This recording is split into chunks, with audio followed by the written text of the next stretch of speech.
bem-vindos a mais um Café para Despertar, e hoje nós estamos aqui com duas especialistas, mentoras, mulheres empoderadas que cuidam de pessoas, não só mulheres, mas cuidam de homens também, né? Uma veio de São Paulo, outra daqui de Belo Horizonte, e vão estar falando com a gente um pouco hoje sobre desenvolvimento humano, sobre o mundo do coaching, ferramentas aí como o Actual Learning. Vamos falar sobre livros, são coautoras de livros da Editora Lisboa, a Ângela é coordenadora. Então quero que vocês conheçam Marili Galotti e Ângela Passadori. Primeiro, Marili, se apresente para que as pessoas possam conhecer um pouco de você. Bom, primeiro, muito obrigada pela oportunidade, né, de estar aqui com você, Renato, e com a Ângela, que é uma super profissional, alguém que eu admiro e que eu tenho muita honra de também ser coautora aqui nesse livro. Eu sou Marili, sou paulista, mas já uma mineira, morando aqui em Belo Horizonte há 4 anos. Sou jornalista, executiva de comunicação há 30 anos, né, sempre trabalhei no mundo corporativo. Atualmente eu sou professora da pós-graduação de gestão de risco da PUC Minas, sou mentora, palestrante, escritora e sempre envolvida aí com o universo da comunicação. Ângela Passadori, também com um currículo assim como o da Marili, invejável, né? Conta pra gente um pouquinho quem é Ângela Passadori. É um prazer estar aqui com você, Renato. Vir de São Paulo, estar aqui na editora, estar aqui num podcast, ter a minha querida Marili, que eu conheço há 5 anos online e agora estou tendo o privilégio de conhecer pessoalmente e também trazer um pouco de nós para vocês. Bem, eu sou Ângela Passadori, sou uma profissional da área de desenvolvimento humano desde que eu me conheço como profissional, então há bastante tempo. E sou pedagoga e pós-graduada em psicopedagogia, então sou pedagoga e psicopedagoga. E desde sempre trabalhando com andragogia, com educação de adultos. Então como mentora, como palestrante, treinadora e facilitadora de treinamentos. Também sou escritora, coordenadora de livros da Editora Lisboa e realizando o meu propósito, que é desenvolver pessoas e ajudar as pessoas a serem a cada dia mais a sua melhor versão. E também trabalho com comunicação, assim como a Marili, trabalho com liderança, com empoderamento feminino e também com segurança psicológica de times. Um tema hoje tão importante nesse momento que a gente está vivendo.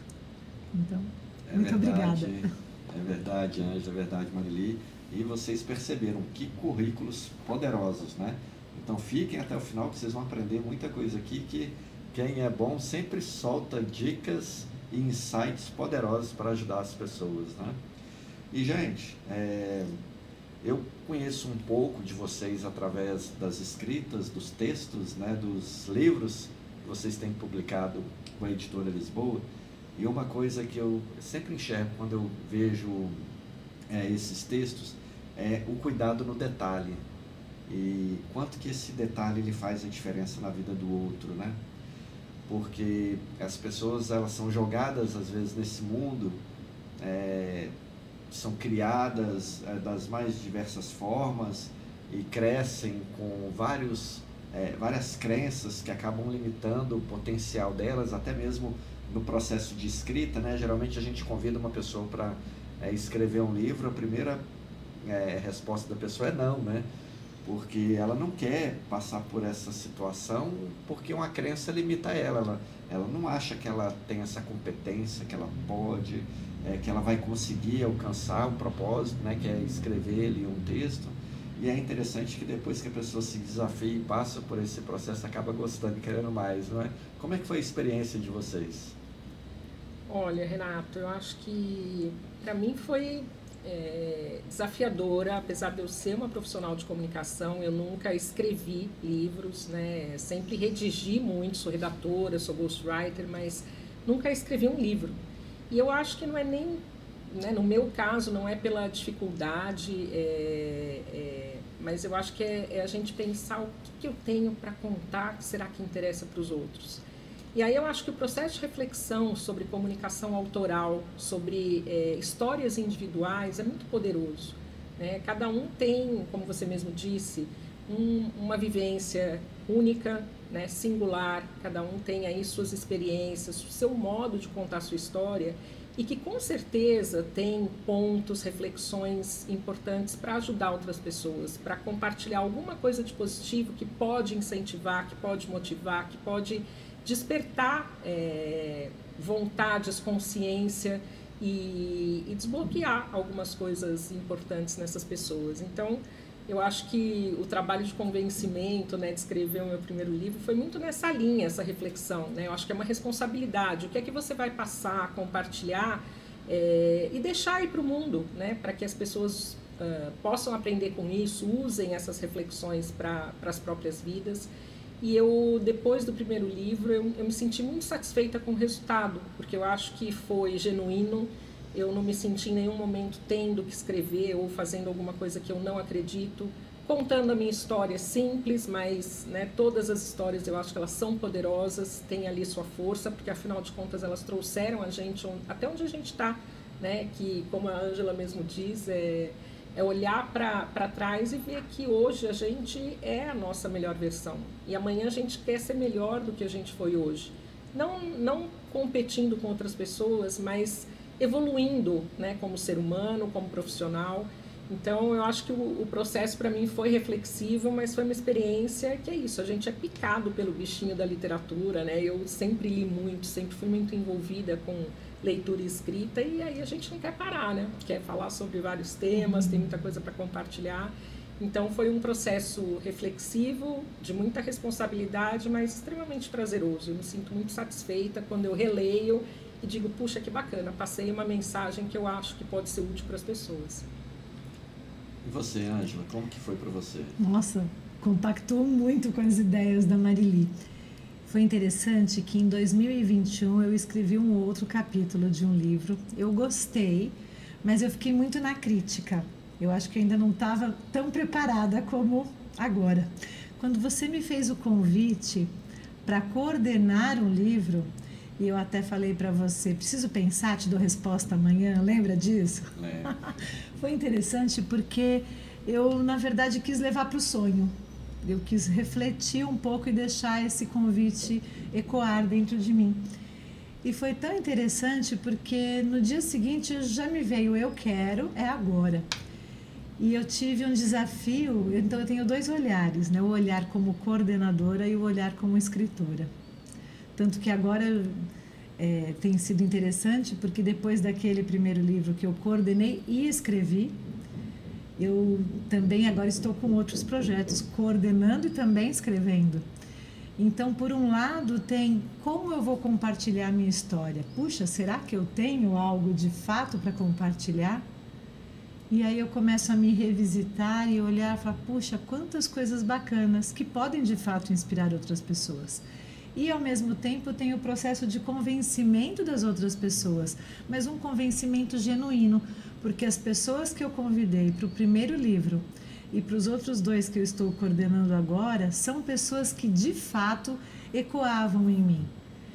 E quando eu comecei a fazer os convites para as pessoas, o primeiro teve um tema específico que era específico para pessoas que são, escrito por pessoas que são especialistas do Action Learning, né, daquele método. Mas as pessoas que estão vindo para esses novos 2 livros, elas me perguntam, puxa, Ângela, mas o que te inspirou? Né? Por que você pensou em mim? E quando eu tenho falado os motivos para as pessoas, elas têm se emocionado. Porque num primeiro momento elas falam, nossa, mas você vê isso em mim? Eu tenho tudo isso. E sim, tem, porque tem sido convites muito pontuais, para pessoas muito especiais, que têm muito conteúdo e podem inspirar outras pessoas. Então, tem sido um processo de descoberta, de autodescoberta e também do fortalecimento das pessoas. E isso conversa muito com o meu trabalho, com a minha consultoria, que é a Cuidando de Quem Cuida, né? É uma forma de cuidar das pessoas. Então tem sido muito prazeroso esse processo de escrever e de coordenar. Isso é muito legal, porque eu falo que o processo de produção de livros, a gente tem vários propósitos, a gente alcança vários propósitos. O primeiro deles é as pessoas realmente se descobrirem dentro da grande potência, né, do potencial que elas têm de compartilhar suas histórias para o mundo. Porque todos nós carregamos uma história que é única. E se a gente não compartilhar essa história vai morrer com a gente. Então, é onde vem o ineditismo das histórias, né? Então, se cada um compartilhar a sua história, ela vai ajudar, às vezes, o outro a crescer, que às vezes está vivendo a mesma situação, uma situação parecida. E, às vezes, essa pessoa, sabendo da história do outro e como o outro passou por aquela situação, às vezes ajuda ele também a trilhar os seus próprios caminhos. Então, isso é muito legal, a gente poder mostrar para a pessoa, porque muitas das vezes as pessoas não passam pelo processo de autoconhecimento, não se conhecem de verdade, e às vezes nós que estamos de fora que vemos esse potencial no outro e trazemos ele para dentro do processo, né? Então isso tem sido assim algo que a gente tem vivido com muita intensidade, dada a vista o tanto de coautores que nós temos hoje na editora, né? Além disso, nós também acabamos proporcionando às pessoas um outro viés de negócio, porque o livro também é um negócio. Então tem gente que passa a vender livro, tem gente que passa a divulgar livro, tem gente que passa... Eu tenho aqui um senhor que é meu coautor também, pai de uma coautora, que todo mês ele compra uma cota de livro que ele passa o mês inteiro vendendo, é aposentado, não estava fazendo mais nada e viu na venda de livro uma segunda fonte de renda. Pô, tem sido legal para ele, e a filha me agradece direto. Por quê? Porque ela fala: Renato, ele não estava fazendo nada, agora ele tem um propósito, então vai viver mais anos do que ia viver quando estava parado assistindo televisão o dia inteiro. Então isso é legal, a gente ver pessoas também com esse viés.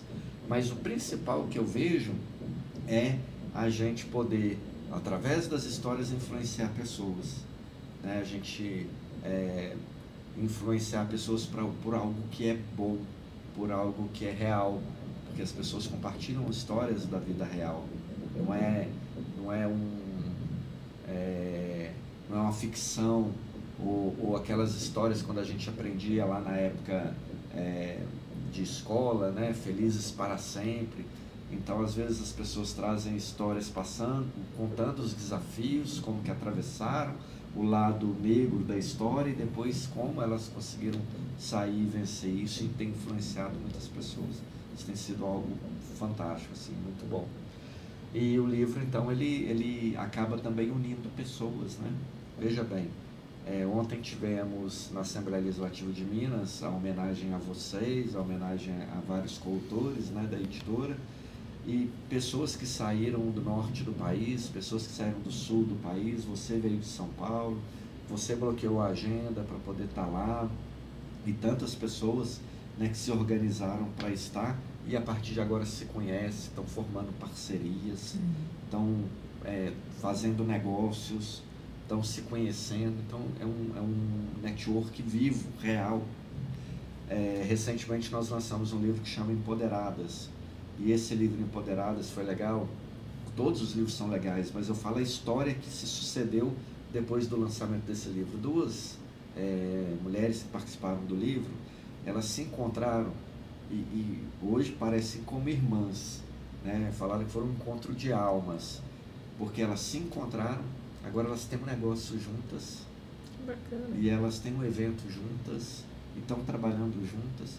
Mas como que elas se conheceram? Se conheceram porque aceitaram o desafio de participar de um livro em coautoria, senão não teriam se conhecido. Então olha como que o livro também acaba reunindo essas pessoas, né? É algo muito interessante. Agora, como a Ângela falou de actual learning, e eu acho que tem cabeça de muita gente que está nos assistindo fritando aí, vamos falar um pouquinho dessa metodologia que eu também acho incrível. quando tiver uma formação, eu já estou aí primeiro na fila para poder participar, porque é resolução de problemas através de perguntas. Conta um pouco para a gente, Ângela, como que funciona. Inclusive, nós vamos ter a conferência internacional em novembro e a Editora Lisboa estará conosco. Vai ser muito bacana. Se você quiser fazer a certificação, te dou os caminhos. Bem, o Action Learning é um método de aprendizagem e solução de problemas em grupo. Então, ele estimula a inteligência coletiva. E hoje nós conversávamos, né, Marili? O Action Learning é mais do que resolver problemas e ativar a inteligência coletiva e aprender sobre nós mesmos. É uma maneira efetiva e uma maneira afetiva de nós realizarmos o nosso trabalho, de dialogarmos e desenvolvermos diversas habilidades de comunicação e liderança. E é muito interessante que quando falamos sobre Action Learning, é uma coisa. Quando eu contava para você, antes de você vivenciar, você não tinha noção do que era. A gente só consegue identificar o poder e a potência desse método quando a gente vivencia. Porque em uma sessão, em um encontro de 1h30, nós temos a possibilidade de desenvolver habilidades e de aprimorar habilidades de comunicação e resolver um problema com aquelas características que vocês dois já sabem. Problemas reais, urgentes, importantes, dentro de um ambiente seguro, em um tempo de 1h30. Eu sou muito fã da metodologia, né? Já tive a oportunidade de vivenciar com a Ângela, ó, que honra. E eu acho que uma das coisas mais marcantes para mim no Action Learning, e que eu, né, na medida em que eu aprendi, eu também comecei a levar para os meus times, eu acho que é a capacidade de entender que menos importante que as respostas é saber fazer perguntas poderosas. Sim. É fazer as perguntas corretas, né, que precisam ser feitas e que não necessariamente a gente às vezes tem a coragem, a maturidade de fazer. E quando você está em grupo, né, quando um grupo olha para um determinado problema, olha de diversos prismas, e faz essas perguntas, a gente coloca o problema na mesa e abre como se fosse, né, um mapa e tá ali, vulnerável, é verdade, mas tão necessário, né, porque você não está empurrando aquilo com a barriga, você não está dando volta. A gente não tem outra maneira de resolver os problemas se não for encarando. Uns são mais complexos, outros, né, mais difíceis, outros a gente vai postergando. Um pouco mais suaves. Mas, independente disso, o poder da coletividade, das perguntas potentes que as pessoas fazem no intuito de se ajudarem, trazem, além de um acolhimento, uma confiança no processo, um despertar, uma série de insights que você fala, puxa, é isso. Então, eu acho que o método ele é sensacional, também me candidato a me certificar, ótimo. Porque eu acho que, assim, para mim, todas as vezes que eu vivenciei isso com as minhas equipes, eu levei um pouco, obviamente, que não a metodologia, porque eu não sou certificada, mas a ideia por trás do Action Learning, que é fazer essas perguntas potentes, né, e você dá espaço para as pessoas fazerem essas perguntas potentes, não tem como dar errado. Né? A menos que você não se envolva com o processo, né? Que as pessoas não estejam ali genuinamente, mas você sai dali dando um passo, resolvendo um problema, às vezes coisa que ficou parada ali, que você não conseguia ver, que você dá a volta, e por estar envolvido é mais difícil mesmo, né? Quando a gente está num contexto de um determinado problema, está envolvido, é difícil de você ter aquele olhar de helicóptero em que você fala, deixa eu ver o todo. Né? E eu acho que as perguntas conseguem fazer isso. Você começa perguntando de vários prismas e leva a pessoa a enxergar dessa maneira. Então, eu acho que vale muito a pena, sou muito fã. E vale muito o que você está trazendo. Bem, a Marili já trouxe mais uma série de elementos importantes. Mas uma coisa, além da pergunta poderosa, da pergunta potente, a gente exercita diversas habilidades. E uma que é fundamental é a escuta. Que é bem o que você trouxe. Não adianta trazer perguntas potentes se as pessoas não estão abertas para se colocarem. Então, a gente exercita muito a habilidade de fazer perguntas e, ao mesmo tempo, a escuta. Esse espaço para ter esse acolhimento mesmo. E é curioso porque, às vezes, é uma escuta que quem está respondendo sobre o problema, ou quem é o dono do problema, fala as coisas que você diz. Você está se ouvindo?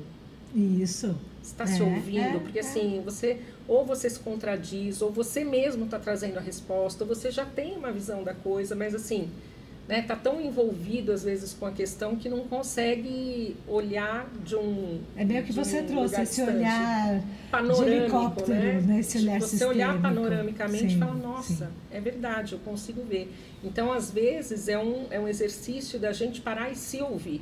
Ouvir um pouco o nosso silêncio, usar os nossos insights, ouvir o que as outras pessoas estão falando e fazer essas conexões, né? Porque o resultado é muito potente.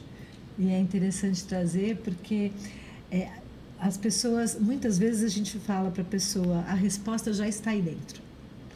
E o que o grupo acaba fazendo nesse espaço de vulnerabilidade, porque hoje a gente pode falar de vulnerabilidade, e mesmo bem, nós, né, que damos aula, podemos não saber todas as respostas, isso é fundamental também, a gente poder dizer, não sei. Estamos juntos para descobrir. E isso faz toda a diferença, porque as pessoas muitas vezes têm as respostas ali como grupo. Puxa, eu não tinha pensado que eu sabia isso. É verdade. E o grupo potencializa isso. E é interessante quando vocês falam de escuta, é uma habilidade que o ser humano precisa aprender, porque a maioria das pessoas elas não escutam. Na realidade, a comunicação hoje ela tem tido uma grande deficiência, justamente porque as pessoas já estão trazendo a resposta antes mesmo, muitas das vezes, das pessoas concluírem o pensamento. Elas falam para responder e não para entender, né? Não escutam. Elas ouvem para já dar a resposta e já estão pensando no que elas vão responder, sem prestar atenção, absorver, entender e aí sim ponderar o que você vai dizer. Então, essa coisa imediatista de já querer responder sem você depurar é muito complexa, né? E às vezes é prematura, né? Porque comunicação é dialógica, obviamente você precisa entender, falar, ou saber ouvir, saber o momento de compartilhar, e tem momentos que você tem que saber calar, né? E eu acho que hoje toda essa aceleração, todo esse movimento dinâmico que a gente vive nas relações de modo geral, acelera realmente. A gente está sempre querendo ganhar tempo, sempre querendo uma brecha ali para ser mais produtivo. E o que a gente tem que se perguntar é a que ponto, né? O quão produtivo a gente precisa ser, o quanto a gente está sendo crítico, autocrítico e realmente fazendo uma comunicação efetiva acontecer. E não adianta simplesmente falar, ou só responder, ou só falar da boca para fora. Hoje isso tem tudo a ver com um tema que é muito relevante, principalmente nas empresas, né? Eu venho desse mundo, que é a reputação. Hoje todos nós somos potencialmente comunicadores, né? Com um celular na mão, uma gravação, uma postagem em rede social. E disso podem decorrer duas coisas. Primeiro, uma coisa muito bacana, informal, orgânica, ou uma crise, né? Porque até você provar que aquilo é fake news ou que não é verdade, o estrago está feito porque a internet tem memória. O julgamento da internet. O tribunal da internet está posto. Então, o cuidado que a gente precisa ter mais do que nunca em como a gente se posiciona, em como a gente não se posiciona, porque não se posicionar também é um posicionamento, tem que ser muito crítico, muito pensado, muito relevante. Falar por falar de qualquer jeito ou em qualquer meio tem consequências, e isso tem consequências para a nossa reputação, para a reputação de onde a gente trabalha, e hoje esse é um dilema muito grande do mundo atual, né? Cuidar da reputação. E é interessante, eu estou lançando agora comunicação regenerativa. Inclusive, aliás, estou interessadíssima. Pois é. Eu tive o privilégio de ser prefaciadora, né, do livro. E a comunicação regenerativa ela é interessante porque ela traz um processo de escuta um pouco mais complexo, mas de uma complexidade que traz mais informações para que a pessoa possa ser mais eficiente na comunicação. Porque é você escutar o ambiente, é você escutar a natureza, é você escutar o clima. Porque o que acontece? Escutar o clima, Renato, que loucura que é essa? Fala assim, quando a gente está com um clima mais quente, você reage a esse clima mais quente. Você está ali suando, às vezes aquele clima mais quente te deixa mais animado de fazer as coisas, você está com menos roupa, você é uma pessoa diferente naquele clima mais quente. Agora, quando é um clima mais frio, você está todo agasalhado, né? Às vezes você não gosta do frio, está reclamando porque está muito frio, e aí você reage àquela situação em relação ao frio. A sua comunicação é diferente. Então aqui eu estou dando 2 contextos só para as pessoas entenderem. Uai, eu tenho que sentir isso? Tem, porque nós somos seres emocionais, né? E as nossas emoções, elas são automáticas, inatas, a gente reage o tempo inteiro, a gente comunica elas o tempo inteiro, né? Então raiva, nojo, tristeza, medo, alegria, está o tempo inteiro ali reagindo a toda essa informação que chega até a gente, né? Pela nossa amígdala cerebral, e vem ali a reação. E muitas dessas reações é verbalizada, ali também no automático. Então, quando a pessoa passa por esse processo de escuta profunda mesmo, de escutar isso todo, e dela entender qual que é o sentimento que gera a partir disso, aí ela começa a ter uma comunicação mais eficiente. Mas mesmo assim, depois que ela comunica, que ela é o remetente da comunicação e tem um destinatário, ela precisa saber como que a pessoa se sente em relação àquela comunicação que ela fez. Porque não é só se a pessoa entendeu ou não entendeu, porque é o básico da comunicação. Mas como que ela se sente a partir disso? Porque como nós aprendemos o tempo inteiro a fazer uma comunicação violenta, uma comunicação que você quer vencer o tempo inteiro, você quer ganhar o tempo inteiro, você quer ter o melhor argumento, você quer ter a melhor resposta, isso é uma comunicação violenta. Por quê? E é unilateral, né? Unilateral. E você despreza o outro, não é? E aí o outro recebe aquela comunicação, ok, ele às vezes é um subordinado, ele vai fazer o que você está mandando, mas aquela comunicação feriu ele. Então o sentimento que ele passa a ter a partir de receber aquela comunicação antes é uma ferida aberta, que a partir de várias outras comunicações no mesmo sentido, aquela ferida ela vai aumentando, e aí a pessoa adoece. Aí vem, não sei da onde que eu vim com depressão, não sei da onde que eu vim com estresse, não sei da onde, todas essas coisas que a pessoa vai aceitando, vai engolindo. Mas sempre foi assim. Mas sempre é tempo de mudar.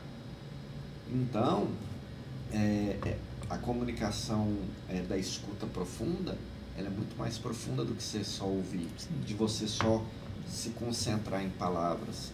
Então ela une todo esse contexto, né? Agora nós estamos aqui num ambiente onde tem vedação acústica, então, mas lá fora tem um trânsito percorrendo a cidade. E quando você está naquele trânsito, às vezes você não está conversando com ninguém, mas você está absorvendo todo aquele ruído, todo aquele barulho, o ronco dos motores, a buzina. Como que você se sente a partir daquilo ali? E aonde que você vai descarregar aquilo que você recebeu, né? Qual que é a próxima pessoa que você vai encontrar e vai descarregar tudo aquilo ali? Então, quando a gente pensa em comunicação, a gente tem que reaprender muitas coisas para que a comunicação ela seja um objeto de paz e não de conquista, para que seja um objeto de que as pessoas tenham empatia na prática, ao invés de só, mas você combinou assim, ou você disse assim, ou você... É incrível, gente, porque às vezes a gente fala em empatia e a gente tem muitos mentores falando em empatia, mas na hora de viver empatia é algo difícil demais. Sim. Porque se sai alguma coisa fora de algo que você às vezes combinou, ou às vezes você contratou, está escrito ali no papel, e a coisa não foi cumprida, a primeira coisa que a outra pessoa quer fazer é pôr o dedo na ferida. É ir lá, mas você falou isso. Adoro casais, né? Quando a gente vai atender casal, né? Porque a mulher, ela registra tudo, né? Mas lá em 1900, antigamente, ele me prometeu fazer isso, até hoje não... E resgata, né? Então, assim, a primeira oportunidade a pessoa tem de pôr esse dedo na ferida do outro. Mas peraí, onde é que está a empatia? Né? De enxergar o que aconteceu, de ouvir, de procurar entender, de procurar recontextualizar aquela situação. Então, isso me faz me lembrar de uma situação de ontem. Ontem nós saímos de um evento que foi maravilhoso, saí energizada e ao mesmo tempo cansada da viagem, porque eu cheguei de São Paulo ontem pela manhã, aí foi check-in, me organizar, me preparar para o evento que já começava às 14h e ficamos lá na Assembleia até por volta de 6h30, mais ou menos foi a hora que eu saí da Assembleia. E aí eu falei, preciso jantar porque eu não almocei. E chegando no hotel eu já tinha pensado, nossa, tem um Tatu Bola bem em frente ao hotel. É um lugar bonito, um lugar gostoso, só que eu cheguei na frente do hotel e falei, nossa, tem fila de espera. E estava um barulho, tinha muita gente falando. Dia de Galo e Cruzeiro.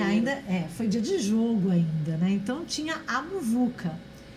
E você trouxe uma questão da empatia, e eu trabalho muito nisso na comunicação não violenta, a distinção entre empatia e simpatia, o considerar genuinamente o outro, mas antes da empatia tem a autoempatia, que é fundamental. Para que eu possa cuidar bem do outro, o princípio básico é cuidar bem de mim. E naquele momento eu falei, eu já estava com a ideia, foi combinado comigo mesma, né? Eu fiz um contrato comigo, vou jantar no Tatu Bola.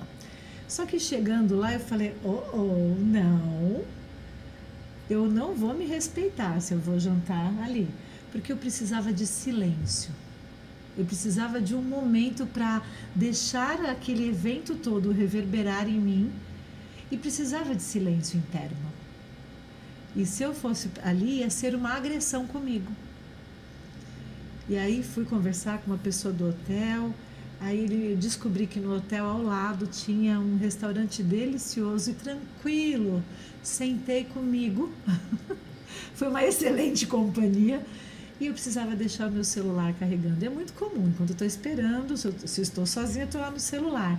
Deixei o celular carregando. Ele falou, você quer mudar de lugar para ficar com o celular enquanto você está aguardando o prato? Eu falei, não. Eu falei, achei tão bom deixar o celular e ficar só apreciando o ambiente. Então, estou trazendo isso porque tem muito a ver com o que você está falando, que antes de ter a empatia com o outro, empatia de verdade, é muito importante a gente exercitar um dos princípios da própria comunicação não violenta, que é a empatia, a autoempatia. Porque a partir do efetivo momento de cuidar de si mesmo, de cuidar de mim, eu posso cuidar do outro. É aquele princípio da máscara de oxigênio. Vocês já escutaram, né? Antes de cuidar do outro, eu preciso cuidar de mim. Só que uma coisa é a gente falar. E a outra coisa que é o desafio dioturno que a gente precisa viver é colocar isso em prática. E aí está o que você trouxe, a coerência. No meu capítulo, você trouxe um ponto também, Renato, super importante, né? Que é a gente praticar aquilo que se fala, né? No papel tudo funciona, tudo é bonito. Exatamente. E no meu capítulo eu trago um ponto muito relevante, né? Do porquê que a gente mudar não só, né, a mentalidade das lideranças, mas inclusive das próprias empresas, né? Hoje a gente tem um cenário em que 4 gerações convivem no mundo do trabalho e pensam de maneira muito diferente, têm objetivos profissionais e pessoais muito diferentes. E uma das coisas que a gente vem vendo, né, em pesquisas, em dados muito concretos, é que as novas gerações elas não querem ocupar a cadeira de lideranças, não nesses moldes que a gente tem até hoje, né, em que liderança significa essa responsabilidade, essa coisa do sacrifício, toda essa carga, né, de você viver para o trabalho e não efetivamente para a vida, né? O trabalho é um meio. E uma das coisas que eu trago no meu capítulo é justamente a questão de empresas que dizem que são abertas ao erro, mas quando você erra, né, tem sempre aquela sensação de punição ou de não aceitação. Então, se você não tem uma cultura que pratica aquilo que você diz, né, primeiro, você não vai manter funcionários lá dentro, porque elas vieram acreditando, né, no seu employer branding, vieram por aquilo que você vende. Mas se na prática isso não acontece, as pessoas fogem, né? E hoje eu acho que assim, as empresas estão precisando acelerar essa questão de como se reinventarem, de como repensarem seus modelos de negócio, suas formas de atuação social, ambiental, e a forma de medir sucesso também, porque sempre se mediu financeiramente. E aí a gente se pergunta, mas a que custo? Né? A gente precisa fazer algumas perguntas importantes, né? Como é que está a saúde das pessoas, física e mental? Né? Como é que está a carga de trabalho? Como é que está a satisfação efetiva dessas pessoas? Como é que está o número de afastamentos? E a gente vê, ao mesmo tempo, todo mundo falando muita coisa de trabalho, mas os números, né, dos casos de burnout, de depressão, de afastamento aumentando exponencialmente. Então, não adianta prometer uma coisa e não cumprir. Né? Essa coerência, eu acho que a gente tem que levar para a vida, né? É ético do ponto de vista pessoal e profissional. Você tem que fazer aquilo que você fala e falar aquilo que você faz. Agora, quando essas coisas entram em contradição, você afeta pessoas, você afeta funcionários, você afeta negócios, você afeta resultados, porque tudo está ligado a pessoas. Então, eu trago muito essa reflexão no meu capítulo, porque eu acho que não é só dizer como é que a gente inova, como é que a gente ressignifica uma série de coisas ou treina uma nova liderança. Essa nova liderança, com toda essa capacidade, não vai conseguir se adequar ao modelo ultrapassado que a gente tem nas empresas, né, que perpetua essa coisa do excesso de trabalho, né, de resultado a qualquer custo. Não dá mais para a gente pensar assim, né? Você trouxe aí o exemplo dessa comunicação mais abrangente, e é verdade, a gente vive crises climáticas, a gente vive um contexto em que tudo nos afeta, né? Não é só família, relações, tudo, né? A geopolítica, a inteligência artificial, a celeridade das redes sociais, a gente é bombardeado por estímulos o tempo inteiro. Então, sim, a gente está desgastado, é como se, né, tivesse ali aquela torneira que está espanada de tanta informação entrando e você não dá conta. E é isso que a gente precisa se perguntar, de quanta informação eu preciso, o que efetivamente eu vou usar, porque senão a gente fica com aquela sensação do FOMO, né, do Fear of Missing Out. Eu estou sempre atrasado, eu faço uma coisa, mas amanhã já estou atrasada 3 vezes porque 3 coisas novas surgiram. Mas a gente precisa disso tudo? A gente vai usar isso tudo? Ou é só uma questão de parecer que a gente está sempre numa corrida desenfreada que vai consumindo a vida, vai consumindo a saúde mental, vai consumindo uma série de coisas que são muito preciosas e o tempo não volta, né? O tempo continua contando e a partir de um determinado momento a gente tem que inverter a lógica. Até um determinado momento é assim, é todo um dia a mais, e a partir de um momento cada dia que passa é um dia a menos. Então, que a gente viva isso de uma maneira plena, de uma maneira corajosa, com propósito, que a gente olhe para a gente com esse autocuidado que a Ângela falou, para cuidar bem da gente, conseguir cuidar bem dos outros, porque senão é retórica, né? Fica ali no PowerPoint bonito, mas chega na hora de aplicar, você não faz bem nem para você nem para os outros. Fica um quadro bonito na parede, né? E que não serve para nada, não né? Não serve para nada. Isso é verdade. Parece que a gente está vivendo uma competição eterna, né? Competindo o tempo inteiro e às vezes competindo até com nós mesmos, né? E eu acho que o ponto é a gente estava falando isso também no almoço, né, Ângela? A gente quer que todo mundo ganhe, tem espaço para todo mundo. O trabalho ganha outro significado quando você trabalha colaborativamente, não de maneira competitiva como as nossas gerações foram ensinadas, né? A gente está sempre competindo com colegas, a gente tem que ser o melhor, a gente tem que fazer melhor.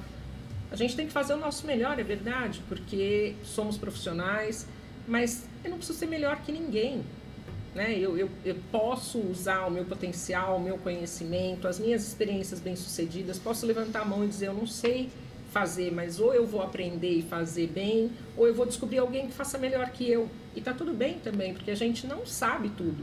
E essa vulnerabilidade, que é o que a Ângela trouxe, é essencial na relação de confiança entre liderança e liderados. Né? Como é que você quer liderar uma equipe se você não dá brecha para as pessoas perceberem que você falha, que você é humana, que você fica doente, que você não quer as coisas a qualquer custo? Porque é um trabalho de muita responsabilidade você guiar uma equipe. E eu acredito muito e pratico a liderança pelo exemplo. Não adianta eu fazer uma coisa e cobrar outra coisa das pessoas, eu sou completamente incoerente. Por que eu vou seguir uma pessoa que para ela funciona, para mim não funciona?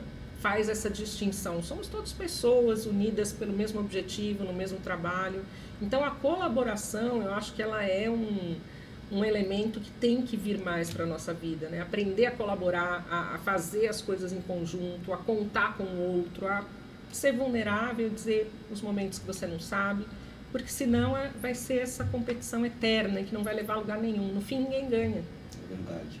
E é interessante, você falando em colaboração, né? Como que pessoas escrevendo capítulos, uma colaborando, né, cada uma colaborando ali com o seu conhecimento, chegam e formam um livro maravilhoso.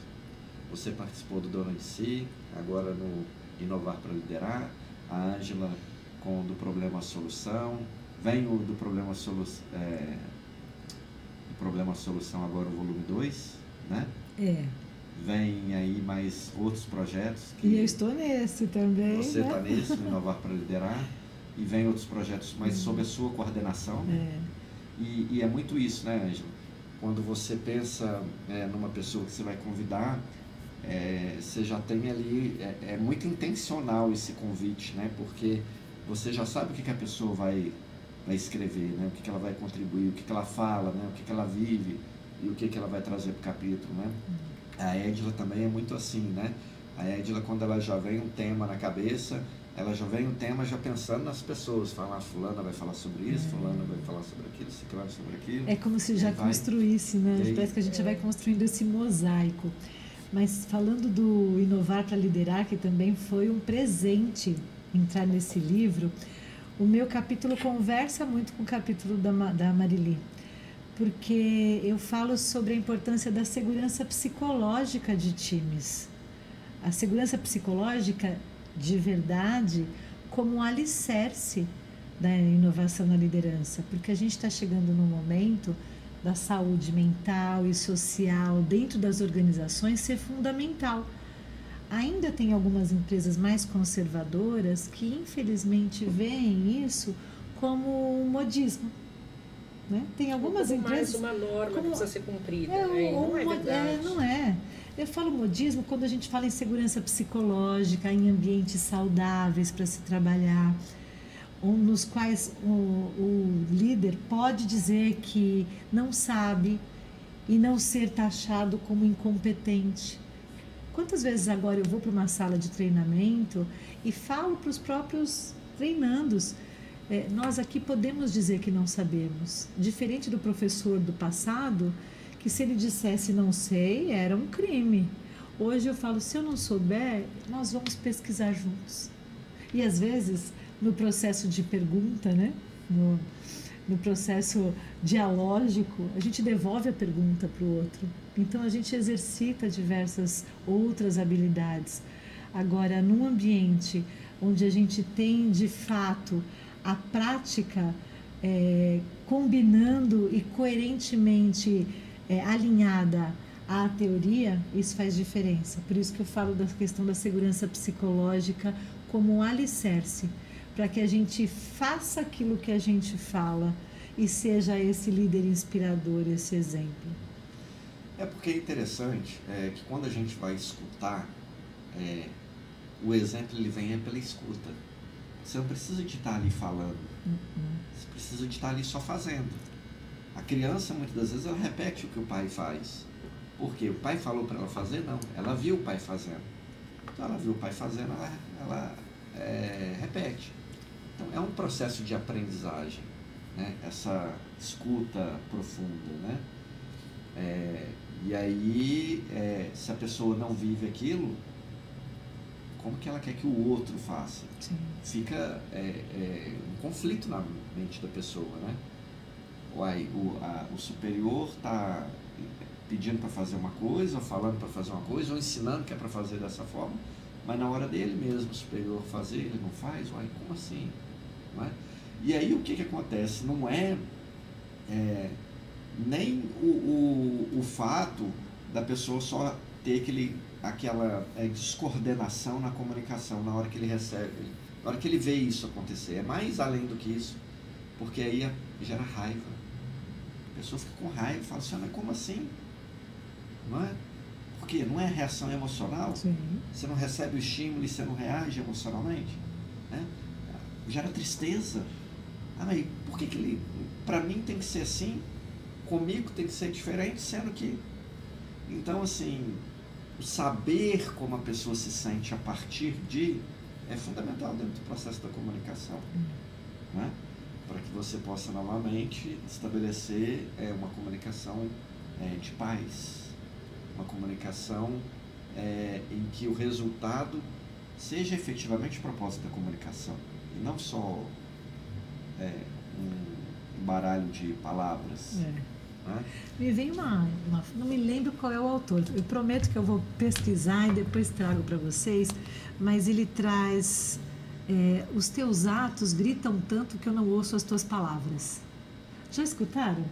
Eu não me lembro de quem é, mas é muito forte, porque a pessoa age de um jeito e fala outra coisa. Então o jeito de você agir grita tão alto em mim que eu não escuto o que você diz. Olha que eu forte. trago também uma frase para a vida pessoal e profissional que eu tive a felicidade, né, de ouvir de um líder incrível que eu tive, que foi o Fábio Barbosa, na época em que eu fui superintendente do Banco Real. E Fábio hoje é presidente da Natura. E ele para mim, assim, é um exemplo de um líder extremamente ético, cuidadoso com as pessoas, extremamente visionário. E o Fábio fala uma coisa e pratica isso, né? Que eu acho que é a maior marca dele. E ele conseguiu imprimir essa marca nas pessoas que passaram pelas organizações em que ele foi líder, que é dar certo fazendo a coisa certa do jeito certo. O Fábio faz e pratica isso e parece extremamente simples, né? E se a gente trouxer isso para o contexto de negócios, não é simples, mas assim, ele traz essa simplicidade, esse valor, digamos, de uma maneira tão natural e tão espontânea que assim, qualquer dúvida que você tem, ele volta nisso. A gente está fazendo, dá certo, mas é do jeito certo, fazendo a coisa certa, então tá errado. Então isso assim, sempre foi um questionamento muito vivo na cultura, né? Na época que eu trabalhei no Banco Real, que era um banco extremamente bacana, né? O banco mais legal da época, que era pioneiro em sustentabilidade, numa série de questões, né? Até de combate ao etarismo, porque o banco tinha um prêmio super bacana chamado Talentos da Maturidade. Então, assim, é o que eu disse, isso há 20 anos, ou seja, um olhar visionário extremamente importante.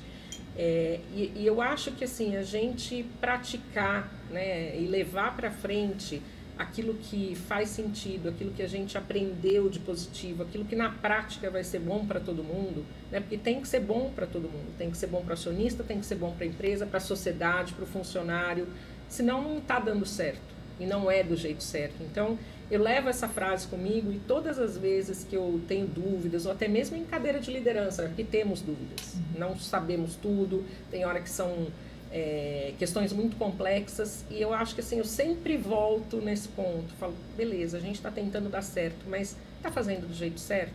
Está fazendo, né, da maneira certa? Porque se o erro está sempre aí, alguma coisa você não está fazendo, e isso está sempre muito ligado à ética, à questão da reputação, à questão, né, de valores. Você tem que seguir aquilo que, né, está determinado na cultura da empresa. Se você foge disso, você cria um telhado de vidro muito complexo de administrar.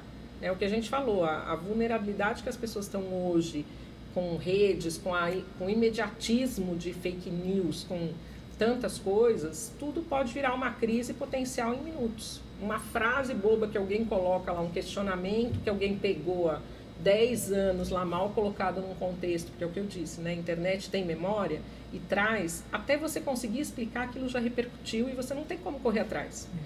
Né? Então eu acho que esse para mim é um aprendizado, e eu sempre procuro praticar e levar para as pessoas que trabalham comigo. Né? Não tem como dar errado quando você trata pessoas como pessoas, quando você coloca a vulnerabilidade à mesa, quando você tenta ouvir para entender, não para retrucar.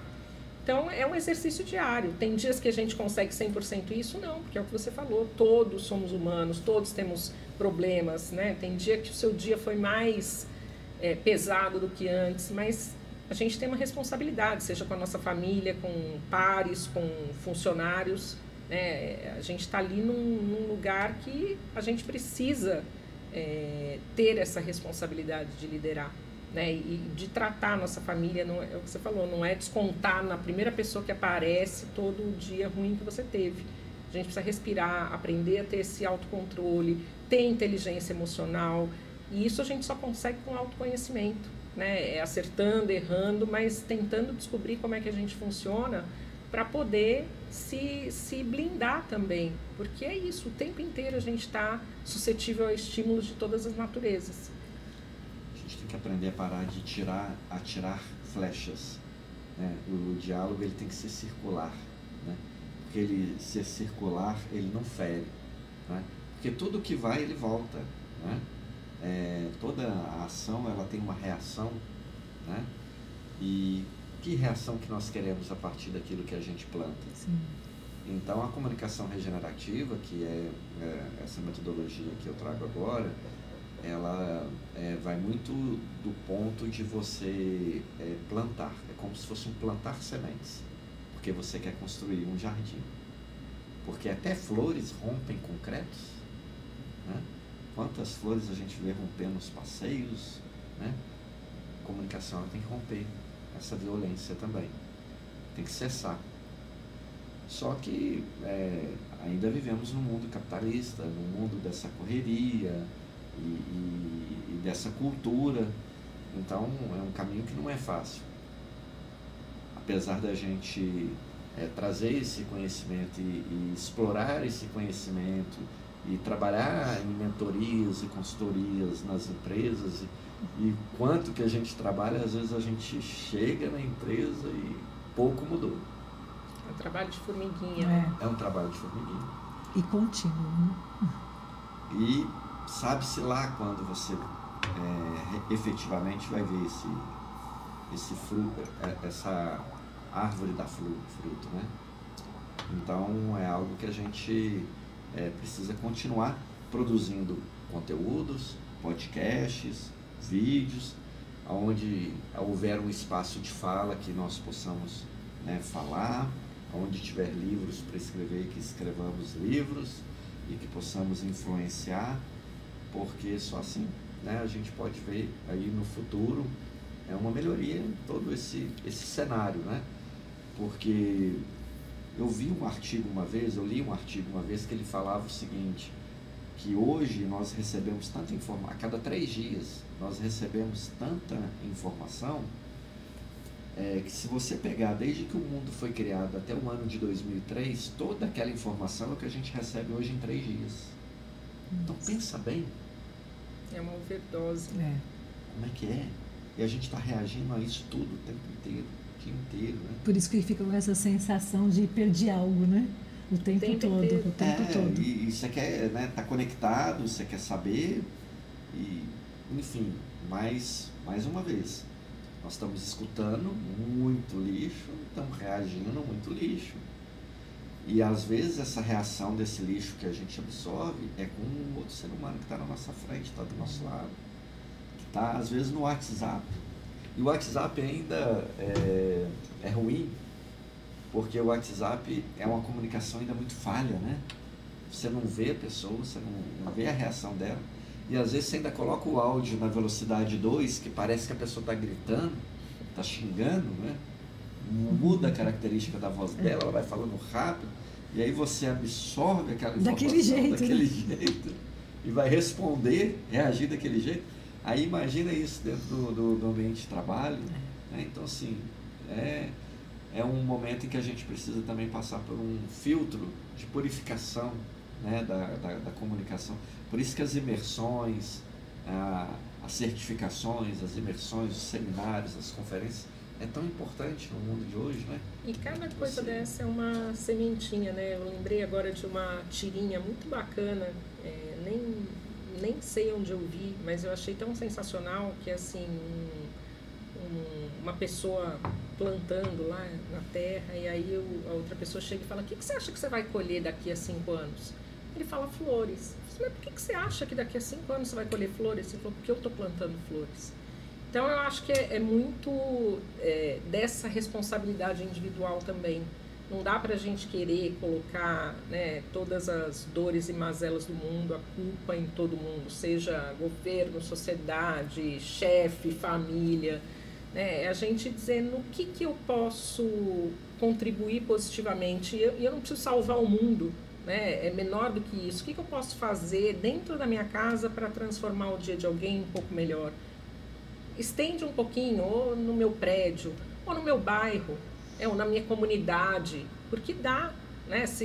Outro exemplo que eu cito também é assim: se cada um resolver, né, dar a mão para o outro e fazer uma boa ação, quando você vai ver, você tem um abraço coletivo no mundo inteiro, porque é uma coisa, e se cada um fizer dá certo, né? Pode ser ingênuo, mas, né, mas se a gente não tiver isso, né, um mínimo dessa centelha dentro do coração de querer, apesar de tudo, né, a contragosto, continuar levando coisas boas, plantando coisas boas e deixando um legado positivo para as pessoas, né, em que elas possam acreditar em alguma coisa, aí a gente não deu certo como ser humano, né, porque eu não consigo entender uma pessoa que dissemina ódio na internet, que se dispõe a acordar e bater boca com alguém, a ficar mandando ofensa no WhatsApp, porque assim, o que você pretende com isso?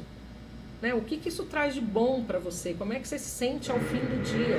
Porque eu acho que assim, você brigar, você discutir, você levar coisas ruins é tão desgastante, né? Então, não é mais fácil a gente fazer uma coisa que seja bacana e que pode ajudar, né, a pessoa do lado? Você não precisa salvar o mundo, não precisa começar achando que é grande.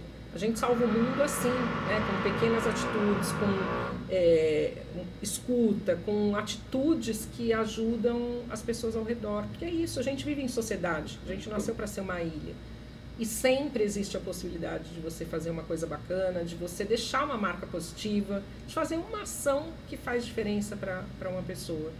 Então é isso, é refletir. E ao invés de gastar tanta energia, né, batendo boca, querendo convencer os outros do que você acredita, foca ali no seu mundo, né, olha o seu redor, como é que tá, o que você está plantando, né, e espero que as pessoas todas queiram plantar flores, né, para colher flores.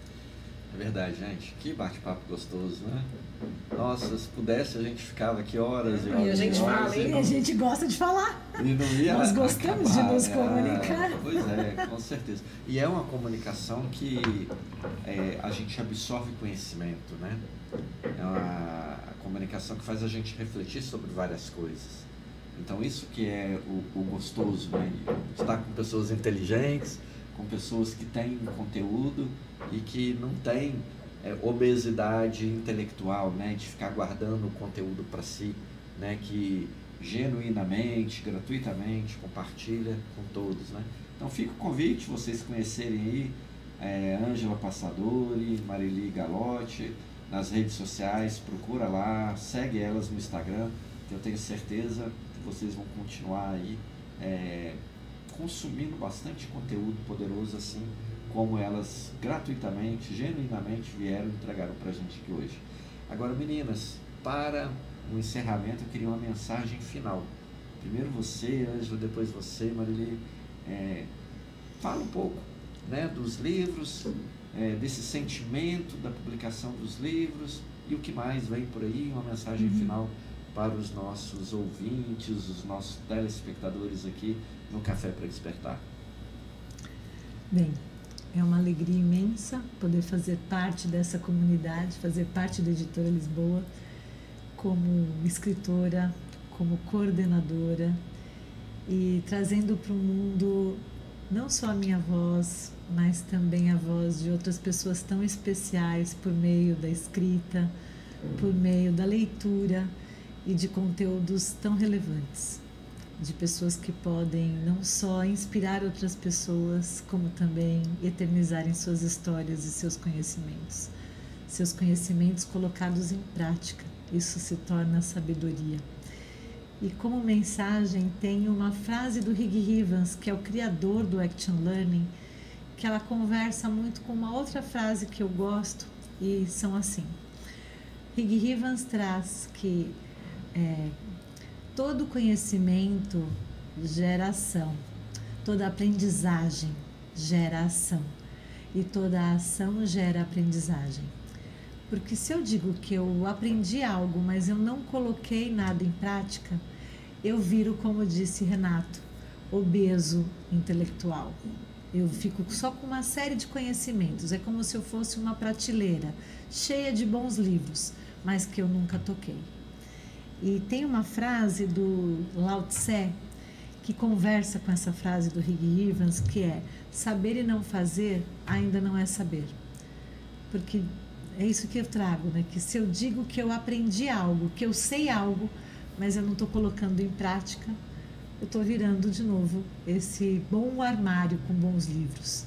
Então, como é que eu posso colocar o meu aprendizado, o meu conhecimento em prática?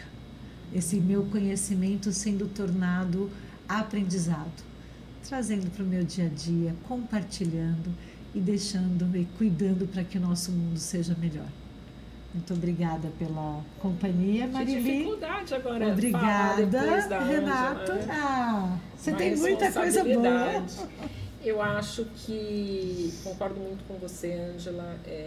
E eu olho para a vida hoje e penso que é pouca vida para tanto mundo e para tanta coisa que eu gostaria de aprender, de dividir. Né? Então, eu acho que hoje os livros, né, são um meio para a gente fazer isso. E um meio muito poderoso, em que a gente, no momento em que para ler, desacelera, né, tá num outro ritmo, não fica scrollando ali para passar para o próximo. Então, precisa refletir, precisa exercitar o cérebro, a criticidade, o pensamento analítico. E eu acho que essas habilidades são habilidades fundamentais para a gente como pessoas, como profissionais.